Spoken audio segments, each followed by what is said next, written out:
sama aku Risma Adela. Di podcast kali ini kita akan membahas tentang nyambi jual diri demi gaya hidup yang wah.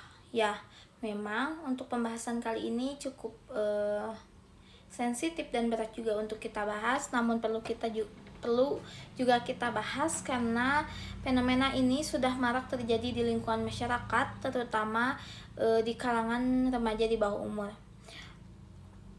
Latar belakang mereka sampai menjual diri karena perlunya gaya hidup yang mewah dan glamor namun tidak berkecukupan sumber dayanya, sehingga kebanyakan di antara mereka mengambil jalan pintas, yaitu menjual diri. Dan yang lebih mirisnya lagi, bahwa fenomena ini sudah dianggap hal yang biasa dan wajar di kalangan masyarakat karena lebih penting hidup mewah dibanding kehormatan. Kita juga akan membahas beberapa poin, yaitu faktor mereka sampai menjual diri, dampaknya, dan cara penanggulangannya. Yang pertama, ada faktor utama diantaranya tekanan sosial dan pengaruh media sosial. Di era media sosial sekarang, kita seringkali melihat orang-orang yang seolah-olah hidup dalam kemewahan, dan ini bisa menciptakan perasaan minder atau tidak puas dengan apa yang mereka miliki. Ada juga faktor ekonomi. Gaya hidup yang mewah tentu membutuhkan biaya yang sangat besar, sehingga ketika pendapatan kita tidak berkecukupan, di antara mereka banyak yang mengambil jalan pintas dengan menjual diri mereka. Dan ada juga aspek psikologis. Ada yang berpikir bagi si penjual diri ini, ketika kita mempunyai barang yang mewah, uang yang banyak, kita akan lebih dihargai dan dihormati di lingkungan sekitar.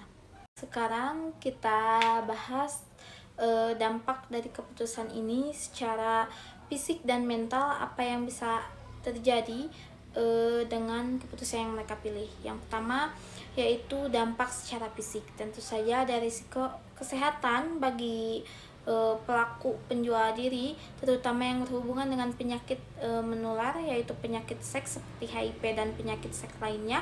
Secara mental juga mereka akan merasa bersalah, rendah diri, dan depresi. Selain itu juga mereka bisa kehilangan rasa hormat bagi orang-orang sekitar mereka.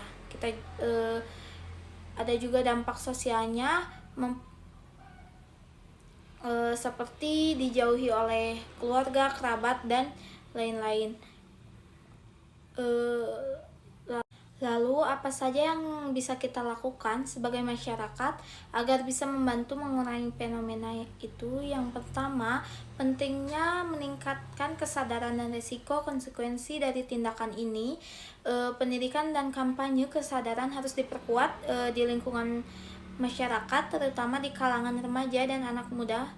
Selain itu, peran keluarga juga sangat penting sebagai tempat di mana anak-anak merasa dihargai dan dicintai, terlepas dari status sosial atau materi yang mereka miliki, sehingga anak-anak bisa lebih bersyukur dengan apa yang mereka miliki.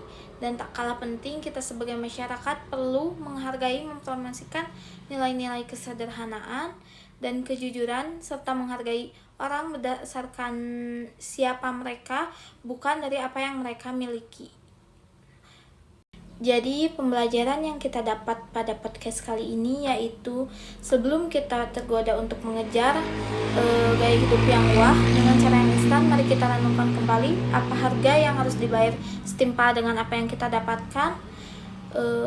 Mari kita hargai diri kita dengan cara positif dan sehat, dan semoga podcast kali ini membuka wawasan kita semua dan bermanfaat bagi kita semua.